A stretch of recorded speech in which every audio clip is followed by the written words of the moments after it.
Hi, ഏറ്റവും പുതുതായി പുറത്തിറങ്ങിയ നിവിൻ പോളി ഉണ്ണികൃഷ്ണൻ ബി ചലച്ചിത്രം പ്രതിച്ഛായ ചലച്ചിത്രത്തിന്റെ രസകരമായ കഥയാണ് സിനിമാ കഥയിലൂടെ ഇന്ന് നിങ്ങൾ കേൾക്കാനായി പോകുന്നത്. ജിയോ ഹോട്ട്സ്റ്റാറിൽ നിലവിൽ ഈ ചലച്ചിത്രം സ്ട്രീം ചെയ്യപ്പെടുന്നുണ്ട്. കാണാൻ താല്പര്യമുള്ളവർ അവിടെ നിന്ന് സിനിമ കാണുമല്ലോ. നമുക്ക് നേരെ വിശദമായ കഥയിലേക്ക് പോകാം. അതിനു മുമ്പ് സിനിമാ കഥകൾ കേൾക്കാൻ ഇഷ്ടപ്പെടുന്ന പുതിയ കൂട്ടുകാരുണ്ടെങ്കിൽ നമ്മുടെ ചാനൽ ഒന്ന് സബ്സ്ക്രൈബ് ചെയ്യണേ. കൂട്ടുകാർക്ക് ഷെയർ ചെയ്തു കൊടുക്കുകയും കമന്റ് ചെയ്യുകയും ലൈക്ക് ചെയ്യുകയും ചെയ്യൂ. കഴിയുമെങ്കിൽ വീഡിയോ ഒന്ന് ഹൈപ്പ് ചെയ്യൂ. നമുക്ക് നേരെ വിശദമായ കഥയിലേക്ക് കടക്കാം. കഥ ആരംഭിക്കുന്നത് ബാർ നയത്തിനെതിരെ സെക്രട്ടേറിയറ്റ് ഉപരോധിച്ചുകൊണ്ട് ശക്തമായി പ്രതിരോധം തീർക്കുന്ന പ്രതിഷേധിക്കുന്ന CPNM പാർട്ടി അംഗങ്ങളെ കാണിച്ചുകൊണ്ടാണ്. പാർട്ടി സെക്രട്ടറിയും സംസ്ഥാന കമ്മിറ്റി അംഗം ജയദേവനും ചേർന്നിട്ടാണ് പ്രതിഷേധ പരിപാടികൾക്ക് നേതൃത്വം കൊടുക്കുന്നത്. പഞ്ചനക്ഷത്ര ബാറുകൾ ഒഴികെയുള്ള ബാക്കി ബാറുകൾ അടച്ചുപൂട്ടുക എന്ന ബാർ നയം വളരെ വലിയ വിവാദങ്ങൾക്കാണ് വഴിവെച്ചിരിക്കുന്നത്. ഭരണകക്ഷി വലിയ പ്രതിസന്ധിയിലായി കഴിഞ്ഞിരുന്നു. പക്ഷേ ഭരണകക്ഷിയിലെ KPNC പ്രസിഡന്റായ പുരുഷോത്തമൻ അതൊരവസരമായിട്ടായിരുന്നു കണ്ടത്. നിലവിലെ CM ആയ ജനപ്രീതിയുള്ള KN വർഗീസിനെ താഴെയിറക്കിയാൽ KPNC പ്രസിഡന്റായ പുരുഷോത്തമന് CM കസേരയിലേക്ക് എത്താം. അതുകൊണ്ട് ഈ പ്രശ്നമൊന്ന് ആളി കത്തിക്കാനും പറ്റുമെങ്കിൽ പോലീസിനെ കൊണ്ട് അവിടെ ഒരു പ്രശ്നമുണ്ടാക്കി മുഖ്യമന്ത്രിയെ കൂടുതൽ പ്രതിരോധത്തിലാക്കി രാജിവെപ്പിക്കാനും പുരുഷോത്തമൻ പദ്ധതിയിട്ടു. സെക്രട്ടേറിയറ്റ് പരിസരത്ത് പ്രതിഷേധം ആളിക്കത്തിക്കൊണ്ടിരിക്കെ മുഖ്യമന്ത്രിയുടെ മകനും MP-യുമായ ടോബിൻ വർഗീസ് മറ്റു ചില പദ്ധതികളിലായിരുന്നു. തന്റെ അച്ഛൻ KN വർഗീസിനെ സപ്പോർട്ട് ചെയ്യാൻ കുറച്ച് പാർട്ടി അംഗങ്ങളെ ഇറക്കി പരിക്കേറ്റ പോലെ ഒരു നാടകം കളിക്കാം എന്നൊക്കെയായിരുന്നു ടോബിന്റെ പദ്ധതി. ടോബിൻ അന്ന് അതിനുവേണ്ടി ഭാര്യയോട് യാത്ര പറഞ്ഞ വീട്ടിൽ നിന്ന് ഇറങ്ങുകയും ചെയ്തു. സെക്രട്ടേറിയറ്റിൽ അത്ര വലിയ പ്രശ്നം കത്തിക്കയറുമ്പോൾ സംസ്ഥാനത്തിന്റെ മുഖ്യമന്ത്രി KN വർഗീസ് മരണപ്പെട്ട IT സെക്രട്ടറി ചെറിയാന്റെ മൃതദേഹത്തിൽ റീത്ത് സമർപ്പിക്കാൻ പോയിരിക്കുകയായിരുന്നു. അദ്ദേഹം റീത്ത് സമർപ്പണം കഴിഞ്ഞ് നിന്നപ്പോൾ അദ്ദേഹത്തിന്റെ ഗ്രൂപ്പ് അംഗവും പ്രധാന നേതാവുമായ രാമകൃഷ്ണൻ വർഗീസിനടുത്തെത്തി നടക്കുന്ന പ്രശ്നങ്ങളെപ്പറ്റിയും പിന്നിൽ നിന്ന് കുത്താൻ നിൽക്കുന്നവരെ പറ്റിയും സൂചിപ്പിച്ചു. പക്ഷേ വർഗീസിനൊരു കുലുക്കവും ഉണ്ടായിരുന്നില്ല.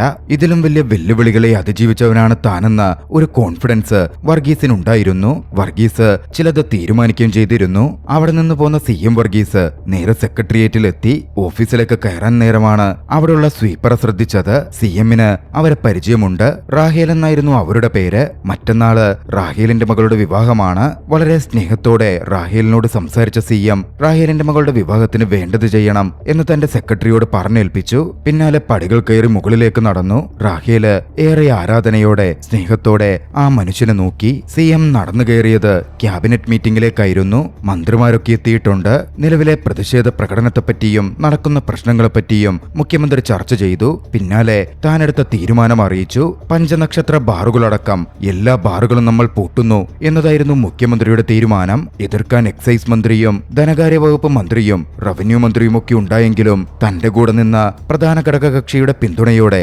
മറ്റുള്ളവരെയൊക്കെ തള്ളി മുഖ്യമന്ത്രി തന്റെ തീരുമാനവുമായി മുമ്പോട്ടേക്ക് പോയി. വേണ്ട രീതിയിൽ പാർട്ടിയിലെ ഗ്രൂപ്പുകളെയും മറ്റും ഘടകകക്ഷികളെയും മറ്റും ഒതുക്കി നിർത്താൻ വർഗീസിന് നല്ല പിടിപ്പുണ്ടായിരുന്നു. പത്രസമ്മേളനം വിളിച്ച് വർഗീസ് അത് പ്രഖ്യാപിക്കുകയും ചെയ്തു. പ്രതിപക്ഷ പാർട്ടിക്ക് അത് അക്ഷരാർത്ഥത്തിൽ ഒരു ഷോക്കായിരുന്നു. പുരുഷോത്തമനും അതറിഞ്ഞ അക്ഷരാർത്ഥത്തിൽ ഞെട്ടി. പുരുഷോത്തമന്റെ പദ്ധതി പാളിയിരിക്കുന്നു. പ്രതിപക്ഷ കക്ഷികൾക്കും അവരുടെ സമരം വിജയിച്ചതായിട്ട് അറിയിച്ച് അതിൽ നിന്ന് പിന്മാറേണ്ടി വന്നു. കഥ അവിടെ നിന്നും തിരുവനന്തപുരത്തിന് 252 കിലോമീറ്റർ അകലെയുള്ള ഒരു ഗ്രാമത്തിലേക്ക് നീളുന്നു.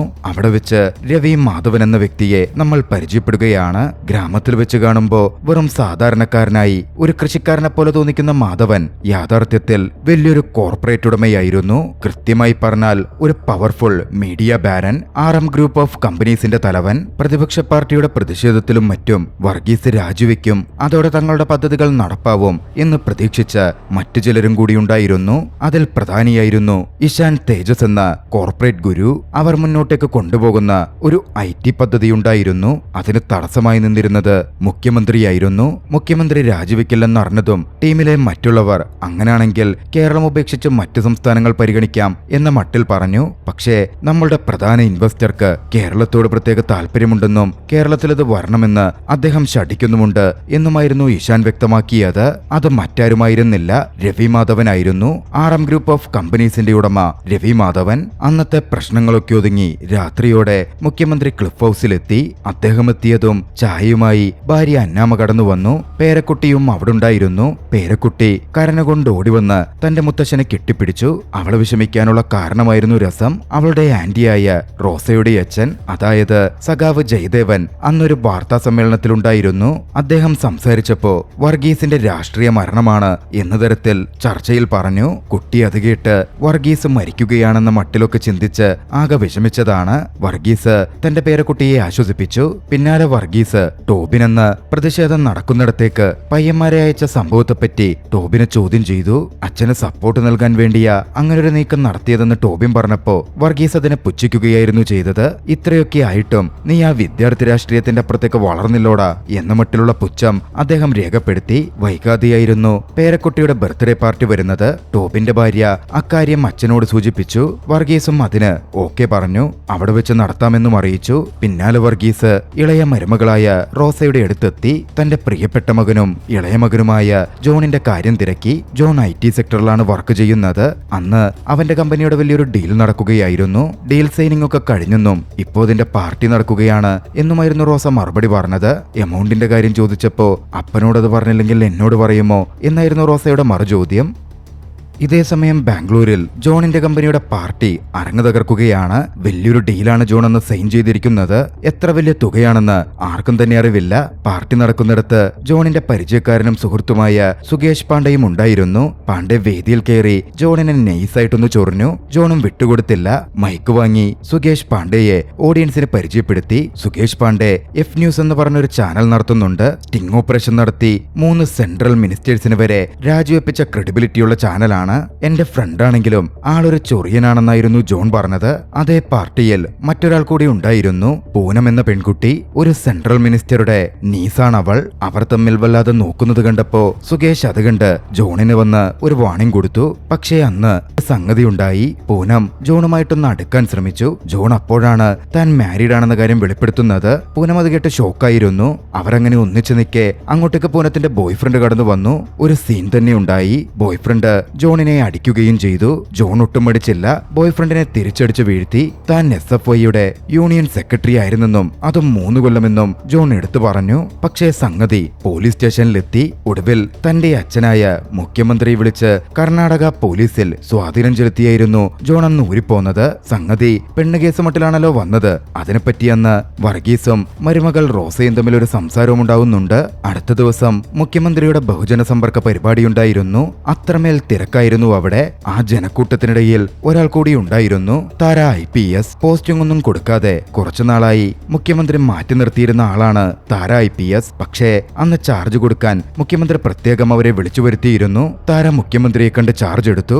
മറ്റന്നാൾ കാണാമെന്നും കണ്ടിട്ട് കാര്യമുണ്ട് എന്നും അപ്പോൾ മുഖ്യമന്ത്രി പറഞ്ഞിരുന്നു. താര മുഖ്യമന്ത്രിയുടെ ഗുഡ് ബുക്സിൽ ഇല്ലാതിരുന്ന ഒരാളാണ്. സത്യസന്ധതയുള്ള ഓഫീസർ. അത് പണിയാകുമോ എന്ന മട്ടിൽ രാമകൃഷ്ണൻ ചോദിച്ചപ്പോ സത്യസന്ധതയുള്ള ഓഫീസേഴ്സിനെയും കൊണ്ടും ആവശ്യമുണ്ട് എന്നായിരുന്നു CM പറഞ്ഞത്. അന്ന് വൈകുന്നേരമായിരുന്നു മുഖ്യമന്ത്രിയുടെ പേരക്കുട്ടിയുടെ ബർത്ത്ഡേ. പാർട്ടി നല്ല അടിപൊളിയായിട്ട് നടന്നു. വൈകാതെ CMഉം എത്തി. ജോണും പാർട്ടിക്ക് എത്തിച്ചേർന്നിരുന്നു. പിന്നീട് ജോൺ അച്ഛനൊപ്പം ഓരോ ഡ്രിങ്ക് കഴിക്കാനിരുന്നു. മൂത്തമകൻ ടോബിനും അങ്ങോട്ടേക്ക് വന്നു. സ്നേഹത്തോടെ ആദ്യം കുറച്ച് സംസാരം നടന്നെങ്കിലും പിന്നാലെ CM ടോബിന്റെ ചില അഴിമതി കാര്യങ്ങളെപ്പറ്റി ചോദിച്ചു. ഇന്റലിജൻസ് ADGP പറഞ്ഞ് കുറച്ചധികം ദിർഹവും ലക്ഷക്കണക്കിന് ഡോളേഴ്സും മാറ്റാൻ ടോബിൻ ശ്രമിക്കുന്ന വിവരം വർഗീസ് അറിഞ്ഞിരുന്നു. അഴിമതി കാണിക്കുമ്പോൾ പോലും അത് ശ്രദ്ധിക്കണമെന്ന് പ്രത്യേകം വർഗീസ് അവനെ ഓർമ്മിപ്പിച്ചു. ആരെന്ത് പ്രൊജക്റ്റുമായിട്ട് വന്നാലും ഒന്നും നോക്കാതെ അതിന് കൈകൊടുക്കരുതെന്നും കിട്ടുന്ന പണം വാങ്ങി ലോക്കറിൽ വെച്ചേക്കരുത് എന്നും എടുത്തു പറഞ്ഞു. ടോബിന് അത് ചെറിയ ഇൻസൾട്ടായി തോന്നിയിരുന്നെങ്കിലും അപ്പനായതുകൊണ്ടൊന്നും തിരിച്ചു പറയാൻ പറ്റില്ലായിരുന്നു. പിന്നാലെ ജോൺ ഒരു കാര്യം അച്ഛനോട് പറഞ്ഞു. അവന്റെ കമ്പനിയുടെ പുതിയ കാര്യങ്ങൾക്കും മറ്റുമായി ജോണിന് റഷ്യയിലെ സെന്റ് പീറ്റേഴ്സ്ബർഗിലേക്ക് താമസം മാറ്റണം. അധികം വൈകാതെ റോസയും അങ്ങോട്ടേക്ക് പോകും. മൊത്തത്തിലൊരു പറച്ചു നടൽ. അത് കേട്ടതും വർഗീസിന് ചെറിയ വിഷമം തോന്നിയിരുന്നു. കാരണം വർഗീസിനേറെ ഇഷ്ടപ്പെട്ട മകൻ ജോണാണ്. ജോൺ എപ്പോഴും തന്റെ കൂടെ ഉണ്ടാകും, തന്റെ പിൻഗാമിയാകും എന്നൊക്കെ വർഗീസ് സ്വപ്നം കണ്ടിരുന്നു. ടോബിനൊരു മണ്ടനാണെന്നും രാഷ്ട്രീയമൊന്നും അവന് പറഞ്ഞിട്ടുള്ളതല്ല എന്നുമായിരുന്നു വർഗീസ് ജോണിനോട് പറഞ്ഞത്. പക്ഷേ താൻ ചെയ്യാൻ ശ്രമിക്കുന്നത് വ്യത്യസ്തമായ ചില കാര്യങ്ങളാണെന്ന് ജോൺ അച്ഛനടുക്കൽ പറഞ്ഞു. നിന്റെ തീരുമാനത്തിന് ഞാൻ ഒരിക്കലും എതിരല്ല, പക്ഷേ നീ നിന്നെ ഓടിയൊളിക്കരുത് എന്നായിരുന്നു വർഗീസ് എടുത്തു പറഞ്ഞത്. വൈകാതെ വൈറ്റ് ടോക്സ് എന്ന പരിപാടിയിലേക്ക് ജോൺ ക്ഷണിക്കപ്പെട്ടിരുന്നു. ചെറിയൊരു സ്റ്റാർട്ടപ്പ് തുടങ്ങി വളരെ വലിയ തുകയ്ക്ക് ഒരു മൾട്ടിനാഷണൽ കോർപ്പറേറ്റ് കമ്പനിക്ക് അത് വിറ്റ വ്യക്തി. ജോൺ തന്റെ സക്സസിനെ പക്ഷേ മറ്റൊരു രീതിയിലായിരുന്നു കണ്ടത്. രാഷ്ട്രീയവുമായി കൂട്ടിക്കലർത്തി വളരെ മികച്ചൊരു സ്പീച്ച് അന്ന് ജോൺ കാഴ്ചവെച്ചു. നിറഞ്ഞ കയ്യടികളോടെയായിരുന്നു സദസ് അത് കേട്ടത്. അവിടെ നിന്നിറങ്ങിയപ്പോ പാർട്ണറെ കൂട്ടാൻ വേണ്ടി സെക്രട്ടേറിയറ്റ് പരിസരത്ത് ജോൺ കുറച്ചുനേരം വെയിറ്റ് ചെയ്തു. സാറ വരാൻ വൈകിയപ്പോ അവിടുത്തെ 2 കുട്ടികളോടി വന്നു. ജോൺ അവർക്ക് മിഠായി കൊടുത്തു. പിന്നാലെ സാറ എത്തി. അവന്റെ വൈറ്റ് ടോക്സിനെ അഭിനന്ദിച്ച് സംസാരിച്ചു നിൽക്കെ അങ്ങോട്ടേക്ക് ആ കുട്ടികളുടെ അമ്മ കടന്നു വന്നു. കസ്റ്റഡി മരണത്തിൽ മരിച്ച ഒരു വ്യക്തിയുടെ ഭാര്യയും കുട്ടികളുമായിരുന്നു അത്. അവർ കുറേയധികം നാളുകളായി ഗവൺമെന്റിനെതിരെ പ്രതിഷേധിച്ചുകൊണ്ട് അവിടെ സത്യാഗ്രഹം നടത്തി വരികയാണ്. ആ മിഠായി അവർ ജോണിനെ തിരിച്ചേൽപ്പിച്ചു. അവരുടെ അവസ്ഥയിൽ ജോണിന് സങ്കടമുണ്ടായിരുന്നു. സാറയും അവർക്ക് വേണ്ടി സംസാരിച്ചു. അപ്പച്ചനോട് ഇതിനെപ്പറ്റി ഒന്ന് പറഞ്ഞു നോക്കാൻ ജോണിനോട് പറഞ്ഞു. അവർ നേരെ പോയത് സാറയുടെ വീട്ടിലേക്കാണ്, സഖാവ് ജയദേവൻ താമസിക്കുന്നയിടത്തേക്ക്. അവിടെ വെച്ച് അവരെല്ലാവരും ചേർന്ന് സംസാരിച്ചു. ജോണും സാറയും റഷ്യയിലേക്ക് പോകുന്ന കാര്യമായിരുന്നു ആദ്യം സംസാരിച്ചത്. പിന്നാലെ അത് രാഷ്ട്രീയത്തിലേക്ക് കടന്നു. ജോണിന്റെ അച്ഛൻ വർഗീസ് അടിമുടി അഴിമുതിയിൽ കുളിച്ച് അപകടത്തിലൂടെയാണ് പോയിക്കൊണ്ടിരിക്കുന്നതെന്നും നീ പണ്ട് നമ്മുടെ കുറെ മുദ്രാവാക്യങ്ങളൊക്കെ വിളിച്ചിട്ടുള്ളതല്ലേ, അച്ഛനോടൊന്ന് സംസാരിച്ചുകൂടെ എന്ന മട്ടിലും ജയദേവൻ ചോദിച്ചു. ജോൺ പറഞ്ഞു, സഖാവേ, എന്റെ അപ്പനെ അങ്ങനെ തിരുത്താനൊന്നും പറ്റില്ല. പുള്ളിയുടെ ശരി മാത്രമേ ഉള്ളൂ. അത് കേട്ടതും ജയദേവൻ സഖാവ് ഒന്ന് മൂളി. പിന്നാലെ പറഞ്ഞു, ഒരു കണക്കിന് നിങ്ങൾ ഇവിടെ നിന്ന് മാറി നിൽക്കുന്നതാ നല്ലത്. രാഷ്ട്രീയത്തിലെ കോൺഫ്ലിക്റ്റ് വ്യക്തിജീവിതത്തിലേക്കും കടന്നു വരാം. ഇന്നല്ലെങ്കിൽ നാളെ. അന്ന് രാത്രിയിൽ CM റാഹേലിന്റെ മകളുടെ വിവാഹത്തിന് ചെന്നു. അടുത്ത ദിവസം തിരക്കുള്ള പരിപാടികളുള്ളത് കൊണ്ട് അപ്പോൾ വന്നതെന്ന് പറഞ്ഞ അദ്ദേഹം സ്നേഹത്തോടെ അവരോട് ഇടപെട്ടു. റാഹേലിന്റെ മകൾക്ക് ഒരു സ്വർണ്ണ നെക്ലേസ് വരെ സമ്മാനിച്ചു. അന്ന് അതിനൊക്കെ സാക്ഷിയായി CM ആയ അപ്പനൊപ്പം മകൻ ജോണുമുണ്ടായിരുന്നു. അപ്പന്റെ മനുഷ്യസ്നേഹമുള്ള ആവശ്യം ജോണിന് വലിയ സന്തോഷവുമായിരുന്നു. പിന്നീട് അവർ കാറിൽ നേരെ സെക്രട്ടേറിയറ്റിലേക്ക് സഞ്ചരിച്ചു. പോകുന്ന വഴിക്ക് ജോണും അച്ഛനും സംസാരിച്ചു. ജോൺ അച്ഛന്റെ അടുക്കൽ ഇങ്ങനെ മനുഷ്യത്വമൊക്കെയുള്ള അച്ഛൻ എന്തുകൊണ്ടാണ് സെക്രട്ടേറിയറ്റിന് മുമ്പിൽ സത്യാഗ്രഹം കിടക്കുന്ന ആ സ്ത്രീക്ക് ഒരു ജോലി കൊടുത്തവരെ സഹായിക്കാത്തതെന്ന് ചോദിച്ചു. പക്ഷേ ഇല്ലെന്നും സർക്കാരിനെതിരെ അവള് 6 കേസാ കൊടുത്തിരിക്കുന്നേ, കുടില് കെട്ടി അവിടെ കിടക്കത്തേയുള്ളൂ എന്ന മട്ടിലുമായിരുന്നു വർഗീസ് പറഞ്ഞത്. എന്തിനാപ്പാ ആ ഭാവത്തിനോട് വൈരാഗ്യം കാണിക്കുന്നത്? ജോൺ ചോദിച്ചു. കാട്ടൂടാ, സ്നേഹവും കരുണയും കാണിക്കേണ്ടടുത്ത് കാണിക്കും, കണക്ക് തീർക്കേണ്ടടുത്ത് കണക്ക് തീർക്കും എന്നായിരുന്നു വർഗീസ് പറഞ്ഞത്. പിന്നാലെ അവരുടെ സംസാരം വർഗീസിനെതിരെ നിലകൊള്ളുന്ന ഒരു അഴിമതി കേസിലേക്ക് കടന്നു. അതിന്റെ വിധി വരുന്നത് അടുത്ത ദിവസമാണ്. രാജിവെക്കേണ്ടി വരുമോ എന്ന് ചിരിയോടെ ജോൺ ചോദിച്ചു. പക്ഷേ താൻ രാജിവെക്കാനേ പോകുന്നില്ല എന്ന ഭാവത്തിലായിരുന്നു കോൺഫിഡൻസിൽ മുഖ്യമന്ത്രിയുടെ മറുപടി. സെക്രട്ടേറിയറ്റിലെത്തി വേണ്ട ഫയലുകളിലൊക്കെ അന്ന് മുഖ്യമന്ത്രി ഒപ്പിട്ടു. പിന്നാലെ അടുത്ത ദിവസത്തെ ചില കാര്യങ്ങൾ പറഞ്ഞു. വിജിലൻസ് കോടതിയിൽ നിന്ന് എന്തായാലും തനിക്ക് ഫേവറായ വിധിയുണ്ടാവുകയുള്ളൂ. അതൊന്ന് ബൂസ്റ്റ് ചെയ്യാൻ നാളെ ഓൺ ടൈം ചാനലിലെ അരവിന്ദനുമായി ഒരു ലൈവ് ഇന്റർവ്യൂ ഉണ്ട്. കഴിഞ്ഞ 3 വർഷമായിട്ട് എന്നെ ഏറ്റവും കൂടുതൽ വേട്ടയാടുന്നത് അവരാ. നാളെ അവനെ എനിക്കൊന്ന് വലിച്ചു കയറണം എന്ന് വർഗീസ് കോൺഫിഡൻസ് ആയി പറഞ്ഞു. കൂട്ടത്തിൽ ഒന്നുകൂടി കൂട്ടിച്ചേർത്തു, രാഷ്ട്രീയത്തിൽ ഇപ്പോൾ വ്യക്തികളില്ലടാ, പ്രതിച്ഛായകൾ മാത്രമേ ഉള്ളൂ. അന്ന് ജോൺ ചോദിച്ചു, അപ്പന്റെ പ്രവൃത്തികളിൽ അപ്പന് കുറ്റബോധം തോന്നാറില്ലേ? പക്ഷേ തന്റെ തെറ്റുകൾ മാത്രമേ ജോണിന്റെ കണ്ണിൽ പെടുന്നുള്ളൂ എന്നും അതുകൊണ്ടാണ് നിനക്കിങ്ങനെ തോന്നുന്നത് എന്നുമായിരുന്നു വർഗീസിന്റെ മറുപടി. പിന്നാലെ പറഞ്ഞു, ഇന്ന് നമ്മള് റാഹേലിന്റെ വീട്ടിൽ പോയില്ലേ, അവരെ പോലുള്ള നിരവധി പേരുടെ കണ്ണീരൊപ്പുകയും സങ്കടം അറിയുകയും ചെയ്യുന്നുണ്ട് ഞാൻ. അപ്പന്റെ ചുറ്റും കരിമ്പൂച്ചകളില്ലടാ, ജനങ്ങളെയുള്ളൂ. 100 തെറ്റ് ചെയ്യുമ്പോ 100 ശരിയും ഞാൻ ചെയ്യുന്നുണ്ട്. കിടക്കാൻ നേരത്ത് ഞാൻ ചെയ്ത ശരികള് ഇങ്ങനെ എണ്ണി എണ്ണി ഞാനങ്ങുറങ്ങും. പിന്നാലെ ജോൺ അവിടെ നിന്ന് പോകുന്നതിലുള്ള ദുഃഖം അച്ഛനെന്ന നിലയിൽ അദ്ദേഹം പങ്കുവെച്ചു. അവനെ ചേർത്തു പിടിച്ചു. വൈകാതെ അടുത്ത ദിവസമായി. രാവിലെ തന്നെ മുഖ്യമന്ത്രിയെ കുറ്റവിമുക്തനാക്കിക്കൊണ്ടുള്ള കോടതി വിധി വന്നിരുന്നു. ജോൺ എയർപോർട്ടിലേക്ക് പുറപ്പെട്ടു. മുഖ്യമന്ത്രിയാകട്ടെ നൊട്ടോറിയസ് ജേർണലിസ്റ്റ് അരവിന്ദനുമായി ഓൺ ടൈം ന്യൂസിൽ ലൈവ് ഇന്റർവ്യൂവിനെത്തി. ആദ്യഘട്ട ചോദ്യങ്ങളിലൊക്കെ മികച്ച രീതിയിലായിരുന്നു മുഖ്യമന്ത്രിയുടെ മറുപടി. അരവിന്ദിന്റെ ചോദ്യങ്ങളെ തന്റെ സംഭാഷണത്തിലെ മികവുകൊണ്ട് മുഖ്യമന്ത്രി തന്റെ വശത്താക്കി. എയർപോർട്ടിലിരുന്ന് ജോണും വീട്ടിലിരുന്ന് മുഖ്യമന്ത്രിയുടെ ഭാര്യ അന്നാമയും നാട്ടുകാരടക്കം മറ്റുള്ള പലയധികം ആളുകളും ആ ഇന്റർവ്യൂ ലൈവായി കാണുന്നുണ്ടായിരുന്നു. ഒടുവിൽ ഇന്റർവ്യൂവിന്റെ അവസാനത്തെ 10 മിനിറ്റ് എത്തി. അപ്പോഴാണ് ഞെട്ടിക്കുന്നൊരു വീഡിയോ ക്ലിപ്പിംഗ് അരവിന്ദൻ പ്രദർശിപ്പിക്കുന്നത്.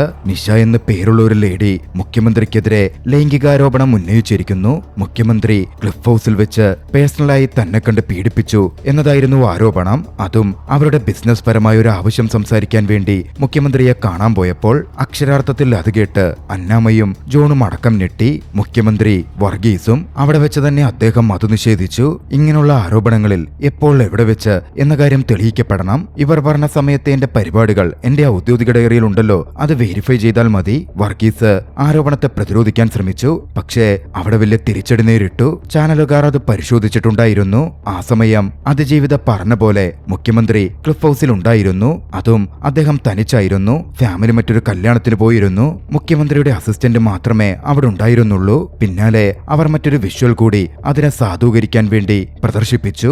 നിഷ പറഞ്ഞ സമയത്ത് ക്ലിഫ് ഹൗസിലേക്ക് നിഷ നടന്നു കയറുന്നതിന്റെ വീഡിയോ ദൃശ്യങ്ങളായിരുന്നു അത്. നിഷയുടെ ഡ്രൈവർ വിനോദാണ് അത് പകർത്തിയിരിക്കുന്നത്. സുരക്ഷയ്ക്ക് വേണ്ടി അവർ എടുത്തതാണ് എന്നാണ് മീഡിയ പറയുന്നതും. അതോടെ അവരെ ക്ലിഫ് ഹൗസിൽ വെച്ച് താൻ മീറ്റ് ചെയ്തിട്ടില്ല എന്ന് പറഞ്ഞ മുഖ്യമന്ത്രിയുടെ വാദം പൊളിഞ്ഞു. മുഖ്യമന്ത്രി കളവ് പറഞ്ഞു എന്ന് പറഞ്ഞ അരവിന്ദും മീഡിയയും അത് ഏറ്റുപിടിച്ചു. നിഷ്പക്ഷ അന്വേഷണം ഉണ്ടാകും, താൻ പാർട്ടി പ്രസിഡന്റിനെ കാണട്ടെ എന്ന് പറഞ്ഞ് മുഖ്യമന്ത്രി ആ വേദി വിട്ടിറങ്ങി.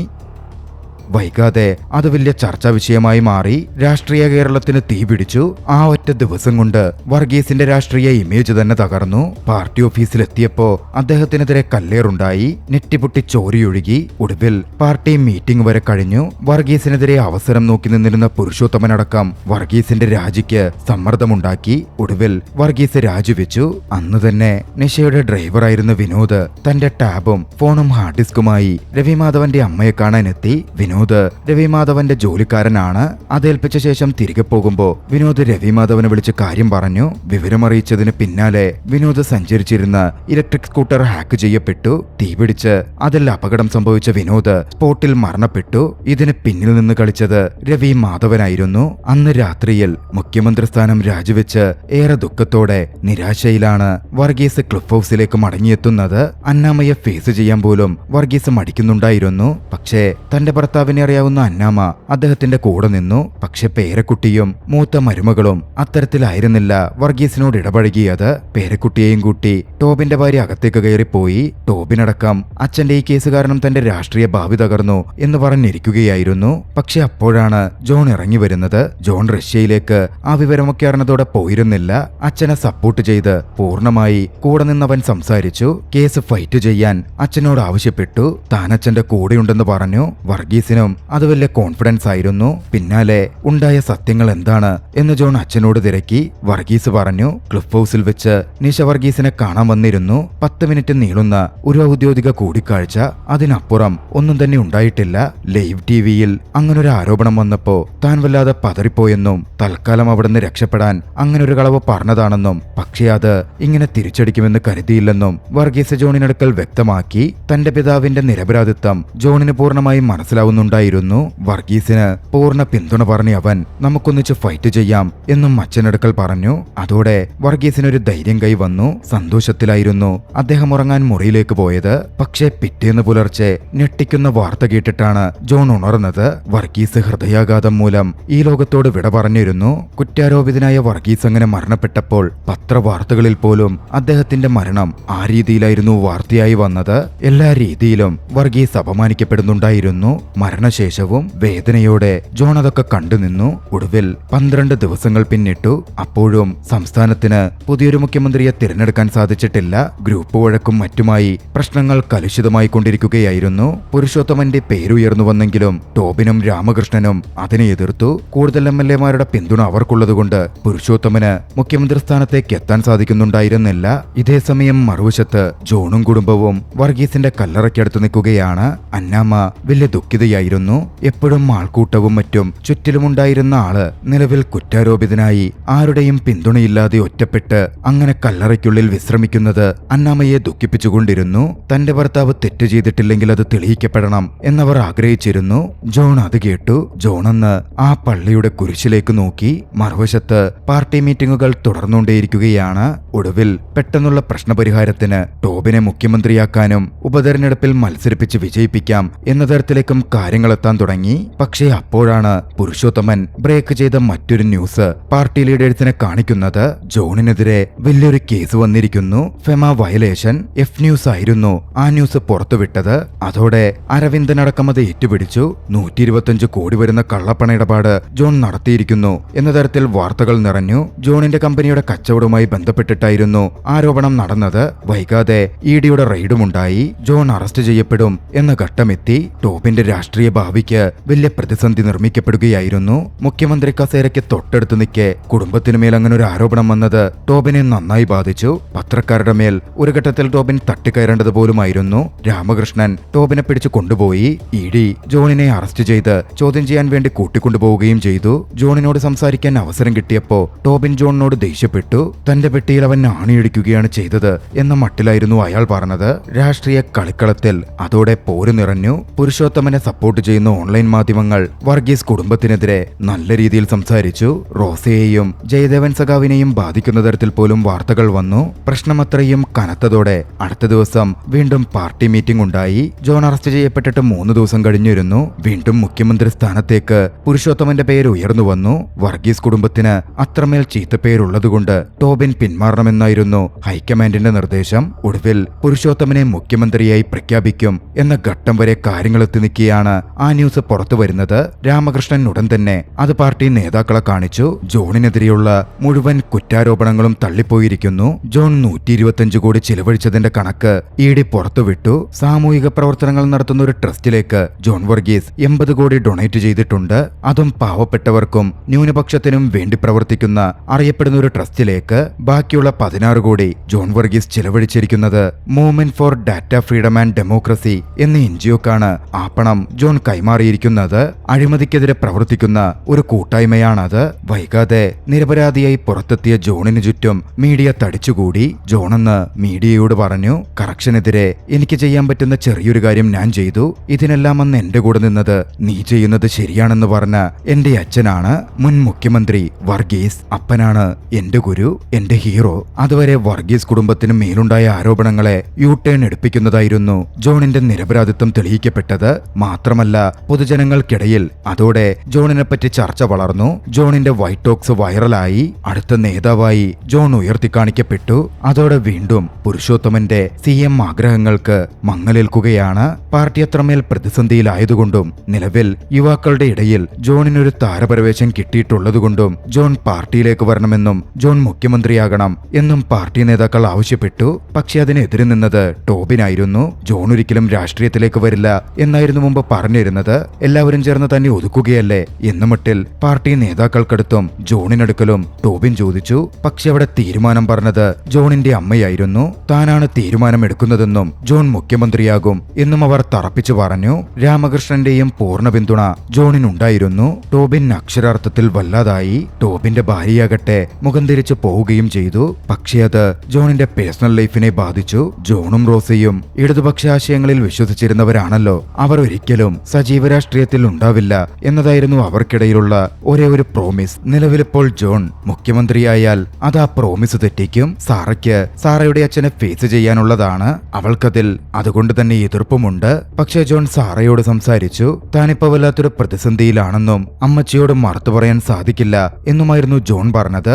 അങ്ങനാണെങ്കിൽ സത്യപ്രതിജ്ഞയ്ക്കും രാജ്ഭവനിലെ ചായ സൽക്കാരത്തിനും തന്നെ പ്രതീക്ഷിക്കണ്ട എന്നായിരുന്നു റോസിന്റെ മറുപടി. ജോണിന് പക്ഷേ മുമ്പിൽ മറ്റു വഴികളുണ്ടായിരുന്നില്ല. അമ്മച്ചിയുടെ വാക്ക് അവൻ ശിരസാ വഹിച്ചു. കേരള സംസ്ഥാനത്തിന്റെ മുഖ്യമന്ത്രിയായി സത്യപ്രതിജ്ഞാ ചടങ്ങിലേക്ക് ജോൺ വന്നെത്തി. വലിയ ജനക്കൂട്ടത്തെ സാക്ഷി നിർത്തി മുഖ്യമന്ത്രിയായി ജോൺ സത്യപ്രതിജ്ഞ ചെയ്തു. ആ സമയം അവിടെ ആ സത്യപ്രതിജ്ഞാ ചടങ്ങിൽ സാക്ഷിയാവാൻ മറ്റൊരാൾ കൂടി എത്തിയിരുന്നു.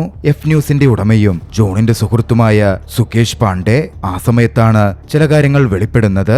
യാഥാർത്ഥ്യത്തിൽ തനിക്കെതിരെ കള്ളപ്പണക്കേസ് പുറത്തുവിടാനും ഫെമ വയലേഷൻ ആരോപിക്കാനും സുകേഷ് പാണ്ഡെയോട് ആവശ്യപ്പെട്ടത് ജോൺ തന്നെയായിരുന്നു. അച്ഛന്റെ കേസിലെ യഥാർത്ഥ സംഗതി പുറത്തു കൊണ്ടുവരണമെങ്കിൽ പവർ വേണമെന്ന് അവൻ അറിയാമായിരുന്നു. സുഹൃത്തായി മാറിയ പൂനത്തിന്റെ സഹായത്തോടെ കേന്ദ്രമന്ത്രിയെ സ്വാധീനിച്ച് ഇഡി റെയ്ഡും നടത്തി. കാര്യങ്ങൾ നേതാവായ രാമകൃഷ്ണനുമായി ചർച്ച ചെയ്തു. രാമകൃഷ്ണന്റെ പിന്തുണ കൂടിയായപ്പോൾ ജോൺ ഇറങ്ങിക്കളിച്ചു. ഒടുവിൽ മുഖ്യമന്ത്രി കസേരയിലേക്ക് സത്യപ്രതിജ്ഞ ചെയ്ത് ജോൺ ഇപ്പോൾ നടന്നു കയറുന്നു. അതുവരെ നടന്നതത്രയും ജോണിന്റെ പ്ലാനായിരുന്നു. സത്യപ്രതിജ്ഞ കഴിഞ്ഞ് ജോൺ സെക്രട്ടേറിയറ്റിലേക്ക് എത്തി. ഓഫീസിലേക്ക് നടന്നു കയറുമ്പോൾ അവിടെ റാഹേൽ ഉണ്ടായിരുന്നു. അച്ഛനെപ്പോലെ തന്നെ റാഹേലിനടുത്തു ചെന്ന് സ്നേഹത്തോടെ അവൻ സംസാരിച്ചു. റാഹേലിന് രാമകൃഷ്ണന് ജോണിന്റെ പെരുമാറ്റത്തിൽ വലിയ മതിപ്പ് തോന്നി. പിന്നീട് അങ്ങോട്ടേക്ക് പുരുഷോത്തമനെ വലയിലാക്കുന്ന കാര്യമായിരുന്നു ജോൺ ആദ്യമേ പ്രവർത്തിച്ചത്. തനിക്ക് ഉപദേശകരുടെ ആവശ്യമൊന്നുമില്ലെന്നും പുരുഷോത്തമൻ സാറ് മാത്രം തന്റെ ഉപദേശകനായി കൂടെ ഉണ്ടായാൽ മതി എന്ന് ജോൺ പറഞ്ഞു. അത് ജോണിന്റെ വ്യക്തമായ രാഷ്ട്രീയ നീക്കമായിരുന്നു. അങ്ങനെ പുരുഷോത്തമനെ ജോൺ തന്റെ തന്റെ പക്ഷത്താക്കി. പിന്നാലെ റോഡ് സൈഡിൽ സമരം ചെയ്തിരുന്ന കസ്റ്റഡി മരണത്തിന്റെ ഇരയായ വ്യക്തിയുടെ ഭാര്യയ്ക്കും മക്കൾക്കും ജോൺ സംരക്ഷണം ഏർപ്പെടുത്തി. മക്കൾക്ക് വിദ്യാഭ്യാസവും ആ സ്ത്രീക്ക് ഗവൺമെന്റ് ജോലിയും ജോൺ പ്രഖ്യാപിച്ചു. ജനക്ഷേമ നടപടികളുമായി ജോൺ മുന്നോട്ടേക്ക് പോയിക്കൊണ്ടിരുന്നു. ജനങ്ങളുടെ ഇടയിൽ വലിയ പ്രീതി തന്നെ കുറഞ്ഞ കാലയളവിൽ ജോൺ നേടിയെടുത്തു. കൂട്ടത്തിൽ ജോൺ വിദഗ്ധമായി മന്ത്രിസഭ പുനർസംഘടിപ്പിച്ചു. വലിയ നേതാക്കൾ എതിർക്കും എന്നറിവുണ്ടായിരുന്നെങ്കിലും അടുത്ത ഇലക്ഷനിൽ പുരുഷോത്തമന് മുഖ്യമന്ത്രി സ്ഥാനം കിട്ടും എന്ന ഓഫർ മുന്നോട്ട് വെച്ചായിരുന്നു ജോണിന്റെ കളി മുഴുവൻ. താൻ തൽക്കാലത്തേക്ക് മുഖ്യമന്ത്രിയായ ആളാണെന്നും താൻ ഉണ്ടാവില്ലെന്നും ജോൺ പുരുഷോത്തമനോട് പറഞ്ഞു. അതോടെ മന്ത്രിസഭ പുനഃസംഘാടനം പോലും ജോൺ സാധിച്ചെടുത്തു. ജോൺ അങ്ങനെ തന്റെ പ്രതിച്ഛായ മികച്ച രീതിയിലുണ്ടാക്കി മുമ്പോട്ടേക്ക് പോകുമ്പോൾ മറുവശത്ത് താര IPSന്റെ സഹായത്തോടെ അച്ഛനുമായി ബന്ധപ്പെട്ട കേസ് ജോൺ അന്വേഷിക്കുന്നുമുണ്ടായിരുന്നു. അന്വേഷണത്തിൽ ആദ്യഘട്ടത്തിൽ തന്നെ ജോണും താര IPSും ഒരു കാര്യം മനസ്സിലാക്കി. വർഗീസ് മരണപ്പെട്ടു എന്ന വിവരമറിഞ്ഞ അന്ന് രാവിലെ വർഗീസിനെതിരെ ആരോപണം ഉന്നയിച്ച് നിഷയും മകളും UK വിമാനം കയറിയിട്ടുണ്ട്. അതും വാർത്ത പുറത്തുവന്ന് 1.5 മണിക്കൂറിനുള്ളിൽ. പാനിക്കായി നിഷ നാടുവിട്ടതാകാം എന്നൊരു നിഗമനം അതിൽ നിന്നവർ കണ്ടെത്തി. ഒരുപക്ഷെ ജനരോഷം ഭയന്നായിരിക്കണം എന്ന മട്ടിൽ നിഷ പറഞ്ഞു. നിഷയുടെ കോൾ റെക്കോർഡ് പരിശോധിച്ചെന്നും അതിൽ പ്രത്യേകിച്ചൊന്നും ഉണ്ടായിരുന്നില്ലെന്നും താര IPS വ്യക്തമാക്കി. പിന്നാലെയാണ് താര IPSന്റെ പോസ്റ്റിംഗിന്റെ കാര്യം ജോൺ ചോദിക്കുന്നത്. താര പറഞ്ഞു, സത്യത്തിൽ എനിക്കതൊരു സർപ്രൈസ് ആയിരുന്നു. ഞാൻ ഒരിക്കലും അത് പ്രതീക്ഷിച്ചിരുന്നില്ല. ഞാൻ അദ്ദേഹത്തിന്റെ ഗുഡ് ബുക്സിലുണ്ടായിരുന്ന ഒരാളെയായിരുന്നില്ല. മേഡത്തിനെ കൊണ്ടുവന്നത് എന്തോ കുഴപ്പം പിടിച്ച പണിക്കാണെന്ന് അപ്പൻ രാമകൃഷ്ണൻ സാറിനോട് പറഞ്ഞിരുന്നു. അതിനെപ്പറ്റി വല്ല ഐഡിയയുമുണ്ടോ? ജോൺ ചോദിച്ചു. താരയ്ക്ക് പക്ഷേ അതിനെപ്പറ്റി ഒന്നും അറിവുണ്ടായിരുന്നില്ല. അന്വേഷണം തുടരട്ടെ എന്ന് പറഞ്ഞ് ജോൺ താരയെ പറഞ്ഞയച്ചു. ജോൺ മുഖ്യമന്ത്രിയായതോടെ വീട്ടിൽ ചില പ്രശ്നങ്ങൾ കനത്തിരുന്നു. ടോബിനും ഭാര്യയും ക്ലിഫ് ഹൗസ് വിട്ട് അവരുടെ ഫ്ളാറ്റിലേക്ക് പോയി. റോസയും സഖാവ് ജയദേവന്റെ അടുത്തേക്ക് താമസം മാറ്റിയിരുന്നു. ഇതേസമയം മറുവശത്ത് രവി മാധവനും ഇഷാൻ തേജസും ഒന്നിച്ച് ഒരു ചർച്ച നടത്തുകയായിരുന്നു. യാഥാർത്ഥ്യത്തിൽ രവി മാധവന്റേതാണ് ഓൺ ടൈം എന്ന ചാനൽ. അതിന് ഫണ്ട് ചെയ്യുന്നത് രവി മാധവനാണ്. ഇഷാൻ തേജസും അതിൽ പ്രധാന പങ്കാളിയാണ്. അവരന്ന് ചീഫ് എഡിറ്റർ അരവിന്ദനെ വിളിച്ച് ജോണിനെതിരെ സ്മിയർ ക്യാമ്പയിൻ ഒന്നും വേണ്ട, ജോണിനെതിരെയും ജോണിന്റെ സർക്കാരിനെതിരെയും ഇപ്പോൾ പോകണ്ട എന്ന് നിർദ്ദേശം കൊടുക്കുകയായിരുന്നു. അതിനവർക്ക് പ്രത്യേക ലക്ഷ്യങ്ങളുമുണ്ട്. അടുത്ത ദിവസം അവർക്ക് ജോണുമായൊരു മീറ്റിംഗ് ഉണ്ടായിരുന്നു. അവരുടെ ഒരു ഡ്രീം പ്രോജക്റ്റ് ഉണ്ട്. അതിന്റെ ചർച്ചയ്ക്ക് ജോൺ അവരെ മീറ്റിംഗിന് വിളിച്ചിട്ടുണ്ടായിരുന്നു. അങ്ങനെ മുഖ്യമന്ത്രിയുടെ ഓഫീസിലേക്ക് രവി മാധവനും ഇഷാൻ തേജസും വന്നു ചേർന്നു. അവരുടെ കൂട്ടത്തിൽ അവരുടെ പപ്പറ്റായി മാറിയ പുരുഷോത്തമനും ഉണ്ടായിരുന്നു. വന്നപാടെ തങ്ങളുടെ ചാനലിലൂടെ വർഗീസിന്റെ ഇന്റർവ്യൂ വന്നതിന് അടുത്ത ദിവസം അദ്ദേഹം മരണപ്പെട്ടതിലുള്ള ഖേദം രവി മാധവൻ അറിയിച്ചു. അതിൽ കുറ്റബോധമുണ്ടെന്നും പറഞ്ഞു. കുറ്റബോധവും ജേർണലിസവും ഒരുമിച്ച് പോവില്ലല്ലോ, താനത് പേഴ്സണലായി എടുത്തിട്ടില്ല എന്നായിരുന്നു ജോണിന്റെ മറുപടി. പിന്നാലെ അവരുടെ പ്രൊജക്ടിന്റെ കാര്യം ജോൺ ഡിസ്കസ് ചെയ്തു. അവർ പ്രൊജക്ടിന്റെ 1 ലൈൻ, അതിന്റെ ആശയം, അതിന്റെ പേര് ജോണിനടുക്കൽ കാട്ടി. 1 നേഷൻ 1 ഇൻഫർമേഷൻ. കേരളത്തിൽ മുഴുവനായും ഇന്റർനെറ്റ് സൗജന്യമായി ജനങ്ങൾക്ക് ലഭ്യമാക്കുന്ന ഒരു പദ്ധതിയാണ് അതുകൊണ്ട് അവർ ഉദ്ദേശിക്കുന്നത്. പക്ഷേ ആ തലവാചകം കണ്ടതും പണ്ട് തന്റെ അച്ഛൻ വർഗീസ് അതേ കാര്യം പറഞ്ഞ് തന്റെ അടുത്തെത്തിയ കാര്യം ജോൺ ആലോചിച്ചു. ജോണിന് ഇഷാൻ തേജസിനെ മുമ്പേ പരിചയമുണ്ട്. കോർപ്പറേറ്റ് ഗുരു എന്നൊക്കെ പറയുമെങ്കിലും പക്ക ഫ്രോഡാണ്. അന്ന് ആ പ്രൊജക്റ്റിൽ ഒരു തീരുമാനമെടുക്കാൻ വേണ്ടി വർഗീസ് ജോണിനടുക്കൽ അഭിപ്രായം ചോദിച്ചിരുന്നു. പേരിൽ തന്നെ അതിലെ പ്രശ്നം ജോൺ നോക്കിക്കണ്ടു. 1 nation 1 information. നിലവിലെ ഏറ്റവും വലിയ പവർ എന്ന് പറയുന്നത് മറ്റുള്ള വ്യക്തികളുടെ ഡാറ്റയാണ്. ഒരു കോർപ്പറേറ്റ് കമ്പനി സൗജന്യ ഇന്റർനെറ്റ് നൽകാമെന്ന് പറഞ്ഞു വരുമ്പോൾ അതിന് പിന്നിൽ അവർ നോക്കിക്കാണുന്നതും അതേ ഡാറ്റ തന്നെയാണ്. ഡാറ്റ ഉപയോഗിച്ച് സർവ്വതും നിയന്ത്രിക്കാനാകും എന്നവർക്ക് വ്യക്തമായിട്ടറിയാം. ഇഷാൻ തേജസിനെ മുന്നിൽ നിർത്തി ഏതോ വലിയ കോർപ്പറേറ്റ് ആണ് ഈ പരിപാടി മുന്നോട്ട് നീക്കുന്നതെന്ന് ജോൺ അന്നേ മുൻകൂട്ടി കണ്ടിരുന്നു. അത് രവി മാധവനാണെന്ന് മനസ്സിലാക്കാൻ ജോണിന് ആ നിമിഷം വേണ്ടി വന്നു. ഡാറ്റ ഉപയോഗിച്ച് ജനങ്ങളെ ബ്രെയിൻ വാഷ് ചെയ്യിക്കാമെന്നും ഗവൺമെന്റുകളെ വരെ അട്ടിമറിക്കാൻ പറ്റുന്ന രീതിയിൽ ജനങ്ങളിൽ സ്വാധീനം ചെലുത്താൻ പറ്റുമെന്നും തന്റെ അറിവിലുള്ള കുറെ കാര്യങ്ങൾ വിശദീകരിച്ച് പണ്ട് അച്ഛൻ തന്നോട് ചോദിച്ചപ്പോ ജോൺ അദ്ദേഹത്തിന് വിശദമായി പറഞ്ഞുകൊടുത്തിരുന്നു. അതിന്റെ പേരിൽ അന്ന് അദ്ദേഹം ആ പ്രൊജക്ട് നിരാകരിച്ചതുമാണ്. ആ പ്രൊജക്റ്റാണ് ഇപ്പോൾ വീണ്ടും ജോണിന്റെ മുമ്പിൽ വന്നെത്തിയിരിക്കുന്നത്. ഞാൻ പഠിച്ചിട്ട് പറയാം എന്ന മട്ടിൽ ജോൺ അവരോട് പറഞ്ഞു. അവർക്ക് CMന്റെ തന്നെ ബ്രെയിൻ ചൈൽഡായ വരാനിരിക്കുന്ന IT കോൺക്ലേവിൽ അത് അനൗൺസ് ചെയ്യാനായിരുന്നു താല്പര്യം. പ്രതീക്ഷകളോടെയാണ് അവർ അന്ന് അവിടെ നിന്ന് പോവുകയും ചെയ്തതും. ജോൺ അതോടെ കനത്ത കുറെ സംശയങ്ങൾ തോന്നി. നിഷയെ പറ്റിയുള്ള അന്വേഷണം ജോൺ കുറച്ചുകൂടി തീവ്രമാക്കി. തന്റെ റഷ്യൻ ബന്ധങ്ങൾ ഉപയോഗിച്ച് നിഷയെപ്പറ്റി കൂടുതൽ വിവരങ്ങൾ തപ്പുവാൻ അവിടുത്തെ സൗഹൃദ വലയത്തിലുള്ള വ്യക്തിക്ക് ജോൺ നിർദ്ദേശം കൊടുത്തു. ഇതേസമയം നേപ്പാളിലെ ബിർഗഞ്ചിലായിരുന്നു നിഷ ഉണ്ടായിരുന്നത്. നിഷയും മകളും അവിടെ തടവിലെന്ന പോലെ കഴിയുകയായിരുന്നു. നിഷയുടെ മകൾക്ക് സുഖമില്ല. ഒരു ക്രിമിനലാണ് അവളെ നോക്കാൻ വേണ്ടി എത്തിയത്. തനിക്ക് രവി മാധവനോട് സംസാരിക്കണമെന്ന് നിഷ പറഞ്ഞെങ്കിലും അയാൾ അത് ചെവികൊണ്ടില്ല. തന്റെ സംശയങ്ങൾ വെച്ച് താര IPS സഹായത്തോടെ ജോൺ അന്വേഷണം നടത്തി. അതിൽ ചില കാര്യങ്ങൾ വെളിപ്പെട്ടു. IT സെക്രട്ടറി ചെറിയാന്റെ മരണം ഒരു സ്വാഭാവിക മരണമല്ല. കാർഡിയാക് അറസ്റ്റ് എന്ന് രേഖപ്പെടുത്തിയാലും രക്തത്തിൽ ആൽക്കലോയിഡ് ലെവൽ അധികമായിരുന്നു. ചെറിയാൻ കഴിച്ചിരുന്ന മരുന്നുകളിൽ പോയിസണിംഗ് നടന്നിട്ടുണ്ടോ എന്ന് സംശയിക്കേണ്ടിയിരിക്കുന്നു. മറ്റൊന്ന്, നിഷ ക്ലിഫ് ഹൗസിലേക്ക് കയറിപ്പോകുന്നത് ഷൂട്ട് ചെയ്ത വിനോദ് എന്ന നിഷയുടെ ഡ്രൈവർ ആക്സിഡന്റിൽ കൊല്ലപ്പെട്ടിട്ടുണ്ട്.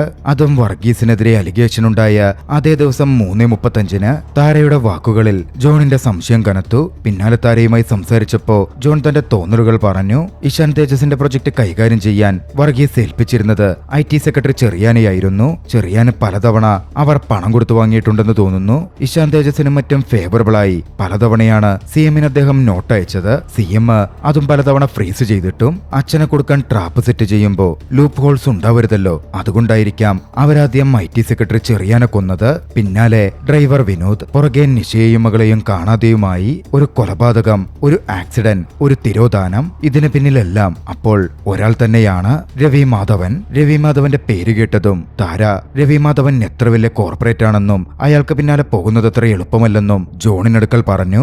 നാട്ടിലെ പല മീഡിയയും കൺട്രോൾ ചെയ്യുന്നതും അതിന്റെ ഉടമസ്ഥാവകാശവും രവിയുടെ കൈകളിലാണ്. പിന്നെയുള്ള ഒരേ ഒരു വഴി രവി പൂർണ്ണമായും എക്സ്പോസ്ഡ് ആവുക എന്നതാണ്. അല്ലാതെ രവിയെ പൂട്ടാൻ സാധിക്കില്ല.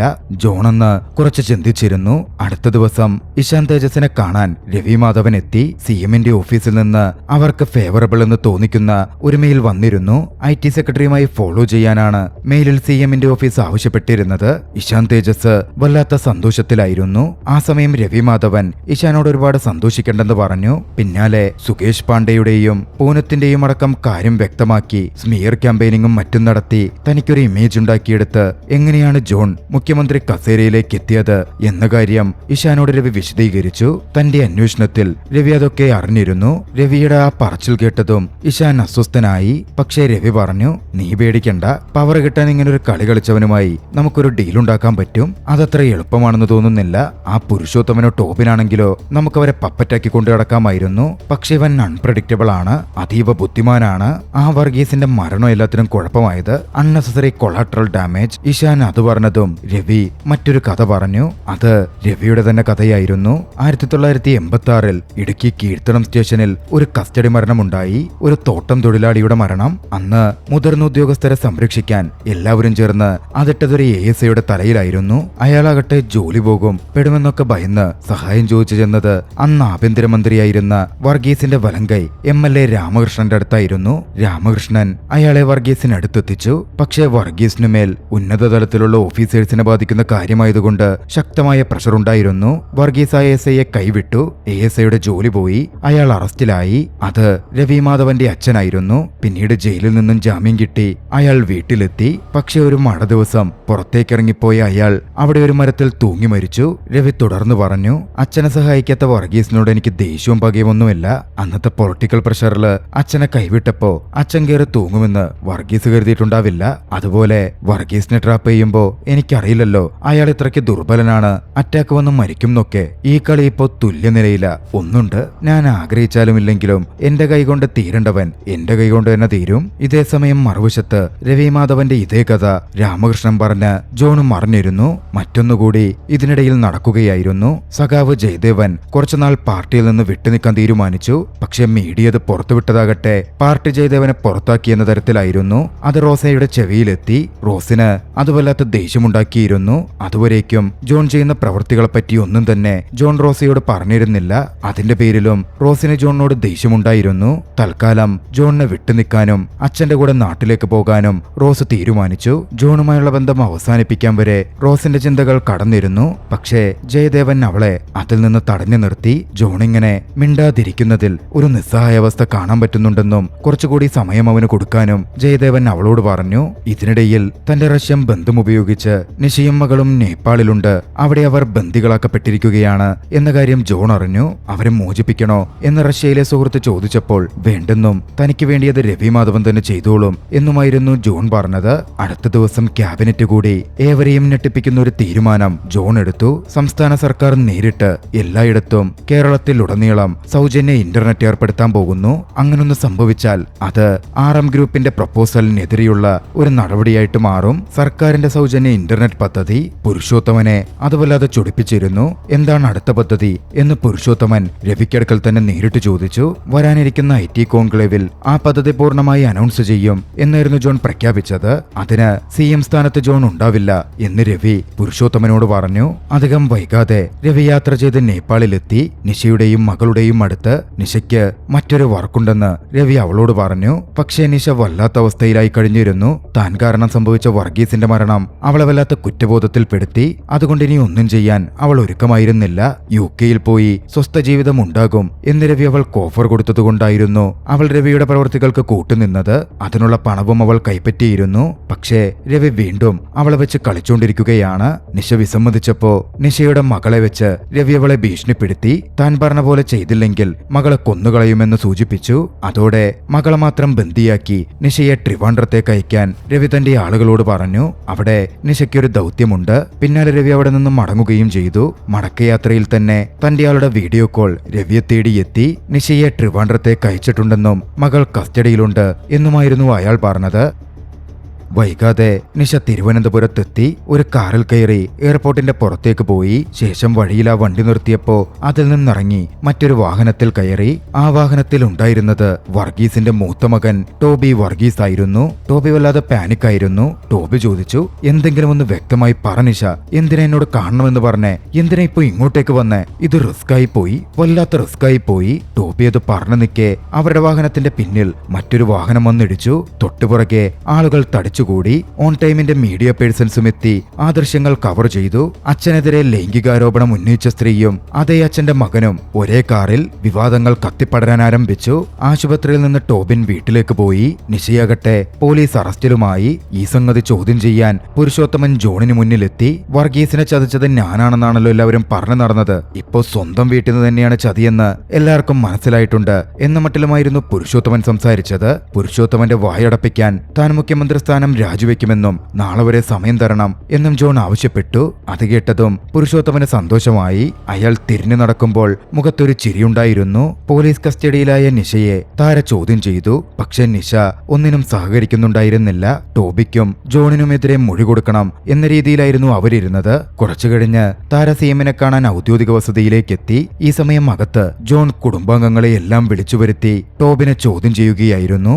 ഇഷാനാണ് ടോബിന് നിഷയെ പരിചയപ്പെടുത്തി കൊടുക്കുന്നതെന്നും അവർ തമ്മിൽ കഴിഞ്ഞ 2 വർഷമായി ബന്ധമുണ്ടെന്നും തെളിവുകളുടെ അടിസ്ഥാനത്തിൽ ജോൺ ടോബിന് മുന്നിൽ വാദിച്ചു. നീ പറഞ്ഞതൊക്കെ സത്യമാണെന്നും പക്ഷേ അപ്പനെ ഞാൻ ചതിച്ചിട്ടില്ല എന്നുമായിരുന്നു ടോബിൻ വ്യക്തമാക്കിയത്. അവര് നമ്മുടെ അപ്പനെ ട്രാപ്പ് ചെയ്യാൻ നടക്കുവാണെന്ന് മനസ്സിലാക്കാനുള്ള ബോധം പോലും നിനക്കില്ലാതെ പോയല്ലോ എന്നായിരുന്നു ജോണിന്റെ മറുപടി. അപ്പനെതിരെ ആരോപണം പുറത്തു വന്നതു മുതൽ താൻ അവളെ കോണ്ടാക്ട് ചെയ്യാൻ ശ്രമിച്ചെന്നും പക്ഷേ കിട്ടിയില്ലെന്നും പേടിച്ചിട്ടാ താൻ ഒളിച്ചുപോയതെന്നും അപ്പനെ ഫേസ് ചെയ്യാതിരുന്നതെന്നും ടോബിൻ അന്ന് അവിടെ വെച്ച് പറഞ്ഞു. കഴിഞ്ഞ ദിവസം അവളെ വിളിച്ച് കാണണമെന്ന് പറഞ്ഞു. ഒഴിഞ്ഞുമാറാൻ പറ്റാത്ത വിധം അവൾ എന്നെ പ്രഷറൈസ് ചെയ്തു. അതുകൊണ്ടാണ് ഞാൻ പോയത് എന്നും ടോബിൻ കൂട്ടിച്ചേർത്തു. അവളെ അപ്പനെ പരിചയപ്പെടുത്തി കൊടുത്തത് താനാണെന്നും ടോബിൻ പറഞ്ഞു വെച്ചു. പിന്നാലെ John one nation one information പദ്ധതിയെപ്പറ്റി ടോബിന് വല്ലതും അറിയാമോ എന്ന് ചോദിച്ചു. കൂടുതലൊന്നും അറിയില്ലെന്നും അത് വർക്കായാൽ തന്നെയും ഉൾപ്പെടുത്താമെന്നാണ് ഇഷാൻജി പറഞ്ഞതെന്നും ടോബിൻ പറഞ്ഞപ്പോ നടന്ന ഗൂഢാലോചനകൾ കൃത്യമായി ജോൺ ടോബിന് മുമ്പിൽ വെളിപ്പെടുത്തി. അപ്പൻ അവരുടെ പ്രൊജക്ടിന് സമ്മതിക്കുന്നുണ്ടായിരുന്നില്ല. അതുകൊണ്ട് അപ്പനെ കൊടുക്കാൻ അവർ നിഷയെ ഉപയോഗിച്ച് തീരുമാനിച്ചു. അതൊന്നുകൂടി സ്ട്രോങ് ആക്കാൻ ടോബിനെയും കൂടി ഉപയോഗിക്കാനായിരുന്നു അവരുടെ പദ്ധതി. പാരലായിട്ട് പുരുഷോത്തമനെ അവർ വലയിലാക്കി. പവർ അപ്പോ എങ്ങോട്ട് ഷിഫ്റ്റ് ചെയ്താലും അവരുടെ കാര്യം നടക്കും. ഇപ്പോ ഞാൻ അവരുടെ പിന്നാലെയാണെന്ന് മനസ്സിലാക്കിയപ്പോ നിഷയെ വീണ്ടും ഇങ്ങോട്ടേക്ക് വരുത്തി ടോബിനുമായി കണക്ട് ചെയ്ത് തന്നെ തകർക്കാനാണ് അവർ പദ്ധതിയിട്ടത്. അതിനുള്ള സ്മിയർ ക്യാമ്പയിനും ഇതിന്റെ കൂട്ടത്തിൽ നടക്കുന്നുണ്ട്. ജോൺ അത്രയും പറഞ്ഞു നിർത്തിയതും നടന്നതൊക്കെ തന്നെ എവിടെ വേണമെങ്കിലും എന്ന് പറയാമെന്നും അവനൊരു കുഴപ്പം വരാതെ നോക്കാമെന്നും ടോബിൻ പറഞ്ഞു. അത്രയും നേരം കേട്ടിരുന്ന അന്നമ്മ എഴുന്നേറ്റ് വന്ന് ടോബിന്റെ മുഖത്തടിച്ചു. പിന്നാലെ അവന്റെ അപ്പൻ എങ്ങനെയാ മരിച്ചതെന്ന് അവൻ അറിയാമോ എന്ന് അവനോട് ചോദിച്ചു. ആരും അറിയാത്ത ഒന്നുകൂടി നടന്നിട്ടുണ്ടായിരുന്നു. വർഗീസ് മരിച്ച രാത്രിയിൽ ജോണുമായുള്ള സംസാരം കഴിഞ്ഞ് വർഗീസ് മുറിയിലേക്ക് പോയപ്പോ അവിടെ ഇരിക്കുന്ന പേരക്കുട്ടിയെ കണ്ടു. പതിവ് പോലെ കളിച്ചിരി തമാശയോടെ പേരക്കുട്ടിയോട് സംസാരിക്കാനും തന്റെ കൂടെ ഉറങ്ങാൻ കിടക്കാൻ അവളെ ക്ഷണിക്കാനും വർഗീസ് ശ്രമിച്ചു. പക്ഷേ സോഷ്യൽ മീഡിയയിലും മറ്റും വന്ന കാര്യങ്ങൾ കേട്ടും അവളുടെ അമ്മ പറഞ്ഞ വാചകങ്ങൾ കേട്ടും അപ്പാപ്പൻ മോശമാണെന്നും താൻ ഇനി ഒരിക്കലും അപ്പാപ്പന്റെ കൂടെ കിടക്കില്ലെന്നും ആ കൊച്ചുകുട്ടി പറഞ്ഞു. വർഗീസിനേറെ പ്രിയപ്പെട്ട പേരക്കുട്ടി അത് അദ്ദേഹത്തിന്റെ മനസ്സ് തകർത്തിരുന്നു. അന്ന് രാത്രി വർഗീസിന് ഉറങ്ങാനേ സാധിച്ചില്ല. ആ വിഷമത്തിലായിരുന്നു അറ്റാക്ക് വന്ന അദ്ദേഹം മരണപ്പെട്ടത്. പിന്നാലെ അന്നാമ്മ റോസയുടെ അടുത്തു ചെന്ന് സംസാരിച്ചു. എന്റെ ചെറുക്കൻ മുഖ്യമന്ത്രി ആയതിനല്ലേ നീ അവനോട് ഈ അകൽച്ച കാണിച്ച്? ഞാൻ പറഞ്ഞിട്ട അവൻ മുഖ്യമന്ത്രിയായത്. അപ്പനെ കൊലക്ക് കൊടുത്ത് ഒരുത്തനെയും വെറുതെ വിടരുതെന്ന് ഞാൻ അവനോട് പറഞ്ഞത്. ഒരു കൊച്ചുകുഞ്ഞിന്റെ മനസ്സിൽ പോലും എന്റെ ഇച്ചായൻ മോശക്കാരനായെങ്കിൽ മറ്റുള്ളവർ എന്തൊക്കെ പറഞ്ഞിട്ടുണ്ടാകും മോളെ. സത്യം പുറത്തു വരുന്നവരെ ആരുമൊന്നും അറിയണ്ടെന്ന് ജോണിനോട് പറഞ്ഞത് ഞാനാണ്. അതാണവൻ നിന്നോടൊന്നും പറയാതിരുന്നതും. അതോടെ റോസയുടെ തെറ്റിദ്ധാരണകൾ മാറുകയായിരുന്നു. ജോണിനോടുള്ള ദേഷ്യവുമില്ലാതായി. പിന്നാലെ അന്നമ്മ ഒരു കാര്യം കൂടി പറഞ്ഞു. തന്റെ മകൻ ടോബിൻ അതിൽ ബന്ധമുണ്ടെന്നറിഞ്ഞിട്ടും ഇന്ന് നടന്ന പോലെ കാര്യങ്ങൾ നടക്കുവാൻ തീരുമാനിച്ചത് താൻ തന്നെയാണെന്ന്. ടോബിനെ വെറുതെ വിടണ്ട എന്ന് തീരുമാനിച്ചതും താൻ തന്നെയായിരുന്നുവെന്ന്. പിന്നാലെ ജോൺ ടോബിനടുക്കൽ പുറത്ത് താരയുണ്ടെന്നും പോയി കീഴടങ്ങാനും പറഞ്ഞു. റോസയുടെ അടുത്ത് ചെന്ന് നിന്നു. അവർ തമ്മിലുള്ള തെറ്റിദ്ധാരണകൾ മാറിയിരുന്നു. അച്ഛനെ തനിക്കൊരുപാട് ഇഷ്ടമായി പോയെന്നും അച്ഛനു വേണ്ടി ഇതെങ്കിലും ചെയ്യണ്ടേ എന്ന തരത്തിലുമായിരുന്നു ജോൺ അവളോട് പറഞ്ഞത്. അങ്ങനെ ഒടുവിൽ ആ ദിവസം എത്തി. IT കോൺക്ലേവിന്റെ ദിവസം. അങ്ങോട്ടേക്ക് രവിമാധവനും സംഘവും വന്നെത്തി. 25,000 കോടിയുടെ പ്രൊജക്റ്റാണ് രവിമാധവനും സംഘവും അനൗൺസ് ചെയ്യാനിരുന്നത്. പക്ഷെ അത് വേണ്ടെന്ന് സർക്കാർ വെച്ചത് എന്തുകൊണ്ടാണെന്ന മട്ടിൽ ജനങ്ങൾക്കിടയിലേക്ക് മാധ്യമത്തിലൂടെ രവിമാധവൻ ഒരു ചോദ്യമേറിനിട്ടു. അന്ന് അതേ കോൺക്ലേവിൽ വെച്ച് ഓൺ ടൈമിന്റെ ഒരു ലൈവ് ഇന്റർവ്യൂ CM ജോണുമായിട്ടുണ്ടായിരുന്നു. അരവിന്ദനായിരുന്നു ഇന്റർവ്യൂ എടുക്കുന്നത്. ഇന്റർവ്യൂ ആരംഭിച്ചപ്പോൾ തന്നെ അരവിന്ദ് തന്റെ പണി തുടങ്ങി. ജനപ്രീതിയുണ്ടാക്കിയെങ്കിലും കാര്യങ്ങളൊന്നും വെടിപ്പല്ലെന്നും താങ്കളുടെ പിതാവിനെതിരെ ലൈംഗികാരോപണം ഉന്നയിച്ച സ്ത്രീ തിരിച്ചു വന്നിരിക്കുന്നു. ആ സ്ത്രീക്ക് താങ്കളുടെ സഹോദരനുമായിട്ട് ബന്ധം. മൊത്തത്തിൽ താങ്കൾ പ്രതിസന്ധിയിലല്ലേ എന്ന മട്ടിലുമൊക്കെ ചോദിച്ചു. നിഷ പോലീസിന് കൊടുത്ത മൊഴിയുടെ അടിസ്ഥാനത്തിൽ താങ്കൾ ഒരു ഊരാക്കുടിക്കലല്ലേ എന്നും എടുത്തു ചോദിക്കപ്പെട്ടു. വർഗീസിന്റെ കുടുംബത്തിനെതിരെ പ്രത്യേകിച്ച് കഥകളുണ്ടാക്കി തേജോവധം ചെയ്യാനും അരവിന്ദൻ ആ നിമിഷം ശ്രമിക്കുന്നുണ്ടായിരുന്നു. പക്ഷേ പൂർണ്ണ പ്രിപ്പറേഷനോടെയായിരുന്നു ജോൺ അവിടെ എത്തിച്ചേർന്നിരുന്നത്. ജോണിന്റെ നിർദ്ദേശപ്രകാരം റഷ്യൻ സുഹൃത്ത് നിഷയുടെ മകളെ നേപ്പാളിലെ ഗുണ്ടകളുടെ കസ്റ്റഡിയിൽ നിന്ന് മോചിപ്പിച്ചിരുന്നു. ആ വ്യക്തി തന്നെ അവിടുത്തെ ഗുണ്ടയെ തോക്കിൻ മുനയിൽ നിർത്തിയാണ് രവിക്ക് കോൾ ചെയ്യിച്ച് മകൾ കസ്റ്റഡിയിലുണ്ടെന്നും നിഷയെ ട്രിവാൻഡ്രത്തേക്ക് അയച്ചിട്ടുണ്ട് എന്നും പറഞ്ഞത്. അരവിന്ദന്റെ ചോദ്യങ്ങളും ആക്രമണങ്ങളും തുടർന്നു പോന്നു. ഒരു ഘട്ടത്തിൽ CM ജോൺ തിരികെ ചോദിച്ചു. ടോബിന്റെ വാഹനത്തിൽ വണ്ടിയിടിച്ച് അപകടം നടക്കുമ്പോൾ കൃത്യം 1 മിനിറ്റ് കഴിഞ്ഞപ്പോൾ തന്നെ ഓൺ ടൈമിന്റെ മീഡിയ പ്രവർത്തകർ അവിടെ എത്തി. അതെങ്ങനായിരുന്നുവെന്ന്. മറ്റൊരു ഇൻസിഡന്റ് കവർ ചെയ്യാൻ പോകുന്നതിനിടയിൽ യാദർച്ഛികമായി എത്തിച്ചേർന്നതാണ് എന്ന മട്ടിലായിരുന്നു അരവിന്ദൻ അതിനെ ന്യായീകരിച്ചത്. പക്ഷേ അതങ്ങനല്ല എന്നെടുത്തു വാദിച്ച ജോൺ ഒരു പെൻഡ്രൈവ് ഉയർത്തി കാണിച്ചു. ഈ പെൻഡ്രൈവിൽ അരവിന്ദനും രവിമാധവനും തമ്മിലുള്ള സംഭാഷണമാണെന്നും അന്നവിടെ നടക്കാൻ പോകുന്ന സംഗതികൾ രവിമാധവൻ പ്രീ പ്ലാൻ ചെയ്തതാണ് എന്ന് സ്ഥാപിക്കുന്ന തെളിവാണ് ഇതിലെന്നും ഉറച്ചു പറഞ്ഞ ജോൺ അത് പ്ലേ ചെയ്യിക്കാൻ ധൈര്യമുണ്ടെങ്കിൽ അരവിന്ദനോട് ആവശ്യപ്പെട്ടു. അരവിന്ദൻ പക്ഷേ വിറച്ചു നിന്നു. വൈകാതെ ജോണിന്റെ നിർദ്ദേശപ്രകാരം പോലീസ് തന്നെ അത് പ്ലേ ചെയ്യിച്ചു. വൺ നേഷൻ വൺ ഇൻഫർമേഷൻ പദ്ധതിക്ക് പിന്നിലുള്ള ചതിക്കുഴികളെപ്പറ്റിയും കേസ് ഫാബ്രിക്കേറ്റ് ചെയ്യാൻ വേണ്ടി രവിമാധവനും അരവിന്ദനും സംസാരിച്ചതിന്റെ ഓഡിയോ ക്ലിപ്പും നിഷയെപ്പറ്റിയുള്ള പൂർണ്ണ വിവരങ്ങളും എല്ലാം തന്നെ അതിലുണ്ടായിരുന്നു. ഇതേസമയം മറുവശത്ത് നിഷയാകട്ടെ മാധ്യമപ്രവർത്തകരെ കാണുകയായിരുന്നു. നിഷയുടെ മകളെ രക്ഷപ്പെടുത്തിയെന്നും അവൾ സുരക്ഷിതയാണെന്നും താരനിഷയെ ബോധ്യപ്പെടുത്തിയിരുന്നു. തന്റെ മകൾ സുരക്ഷിതയാണെന്നറിഞ്ഞതും താൻ കുടുങ്ങിയിരിക്കുന്ന ചതിക്കുഴിയെപ്പറ്റി തുറന്നു പറയാൻ നിഷ തയ്യാറായി. മാധ്യമത്തിന് മുമ്പിലെത്തി രവിമാധവന്റെ ചതികളെപ്പറ്റിയും താൻ അതിൽ പെട്ടതിനെപ്പറ്റിയും വർഗീസിനെതിരെ താൻ ഉയർത്തിയ ലൈംഗികാരോപണം കളവായിരുന്നു എന്നും നിഷ ഏറ്റുപറഞ്ഞു. പൊതുസമൂഹത്തോട് അവൾ മാപ്പ് ചോദിച്ചു. അതോടെ രവിമാധവന്റെ കളികളും വർഗീസിന്റെ മരണത്തിന് പിന്നിൽ രവിമാധവന്റെ കരങ്ങളാണെന്ന കാര്യവും ലോകത്തിനു മുന്നിലെത്തി. പണ്ടൊരു ലൈവ് ഷോയിൽ തന്റെ അപ്പനെ ഇരുത്തി അപമാനിച്ച അരവിന്ദിനെയും ജോൺ വെറുതെ വിട്ടില്ല. തന്റെ മുന്നിലിരുത്തി ജേർണലിസ്റ്റെ പറ്റിയും മറ്റും പറഞ്ഞ് ഇരുത്തിപ്പൊരിച്ചു. രവിമാധവനും മറ്റും അവിടെ നിന്ന് പോവാൻ തുടങ്ങിയെങ്കിലും താരയും സംഘവും എത്തി അവരെ അറസ്റ്റ് ചെയ്തു. പക്ഷെ രവിമാധവൻ അടങ്ങിയിരുന്നില്ല. താൻ തിരിച്ചു വരുമെന്നും ജോണിനെ നേരിടും എന്നും വെല്ലുവിളിച്ചുകൊണ്ടായിരുന്നു രവിമാധവൻ അന്ന് അവിടുന്ന് പോയത്. ആ വെല്ലുവിളി ജോൺ സ്വീകരിക്കുകയും ചെയ്തു. അടുത്ത ദിവസം ജോൺ കുടുംബത്തിനൊപ്പം അപ്പന്റെ കല്ലറയിൽ പ്രാർത്ഥിക്കാനെത്തി. അവിടെയെന്ന് വർഗീസിനെ തിരിച്ചറിഞ്ഞ് ആയിരക്കണക്കിന് മനുഷ്യർ എത്തിച്ചേർന്നിരുന്നു. ജോണിന്റെ അമ്മ ആഗ്രഹിച്ച അതേ കാര്യം രാമകൃഷ്ണൻ ജോണിനടുക്കൽ വന്ന് പറഞ്ഞു. ഇന്ന് വർഗീസ് സാറിന്റെ ഉയർപ്പാണ്. തന്നെപ്പോലെ അപ്പനോട് നീതി കാണിച്ചിട്ടുള്ള മക്കളാരും ഉണ്ടാവില്ലടോ. ജോൺ പറഞ്ഞു. അപ്പനെ സ്നേഹിക്കുന്ന ജീവിക്കുന്ന ജനങ്ങളോടും നീതി ചെയ്യണം സാറേ. അപ്പനെ സാറിനോളം മനസ്സിലാക്കിയിട്ടുള്ള വേറാരും ഉണ്ടാവില്ല. സാർ അവരുടെ മുമ്പിൽ നിൽക്കണം, ലീഡ് ചെയ്യണം. എന്റെ രാജിക്കത്ത് ഞാൻ എത്തിച്ചോളാം, അപ്പൻ എന്നെ മനസ്സിലാകും. അതും പറഞ്ഞ് രാമകൃഷ്ണന്റെ തോളിൽ കൈവച്ച് ജോൺ അവിടെ നിന്ന് നടന്നകന്നു. ജനങ്ങൾ വർഗീസിന്റെ കുഴിമാടത്തിന് ചുറ്റിലുമായി വന്നു നിറയുന്നുണ്ടായിരുന്നു. ആ ദൃശ്യങ്ങളിൽ ചലച്ചിത്രം അവസാനിക്കുകയാണ്. രസകരമായ പ്രതിച്ഛായ എന്ന ഈ ചലച്ചിത്രം നിങ്ങൾക്കിഷ്ടമായെങ്കിൽ വീഡിയോ ലൈക്ക് ചെയ്യുക. അഭിപ്രായങ്ങളും നിർദ്ദേശങ്ങളും കമന്റുകളിൽ രേഖപ്പെടുത്തുക. കഴിയുമെങ്കിൽ ചാനൽ സബ്സ്ക്രൈബ് ചെയ്തും കൂട്ടുകാർക്ക് ഷെയർ ചെയ്തു കൊടുത്തും ഞങ്ങളെ സപ്പോർട്ട് ചെയ്യുക. അടുത്ത എപ്പിസോഡിൽ മറ്റൊരു മികച്ച ചലച്ചിത്രവുമായി നമുക്ക് കണ്ടുമുട്ടാം. അതുവരെ ബൈ.